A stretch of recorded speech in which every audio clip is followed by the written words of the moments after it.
દશામાં એ સાંઢણીવાળી સર્વેની મનોકામના પૂર્ણ કરજો. સર્વે પર આપની કૃપા વરસાવજો. માનવ જાતિને સદબુદ્ધિ આપજો. વિચાર વાણી વર્તનથી શુદ્ધતા આપજો અને નિષ્પાપ અને નિસ્વાર્થ કર્મ કરવાની વૃત્તિ આપજો. માં, તમારી છત્રછાયા, તમારી કૃપા સૌ પર રાખજો એવી મારી તમને પ્રાર્થના છે.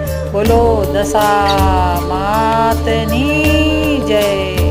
હે મારી માવડી, હે સાંઢણીવાળી, હે મોરાગઢવાળી, તારી કૃપા, તારી દયા, તારી અનુકંપા એનો કોઈ પાર નથી. માં, હે જગતજનની, હે જગતની પાલનહાર, હે કરુણામયી, તારા આશીર્વાદ સૌ પર રાખજે. માં, તારા આશીર્વાદ સૌ પર આપજે.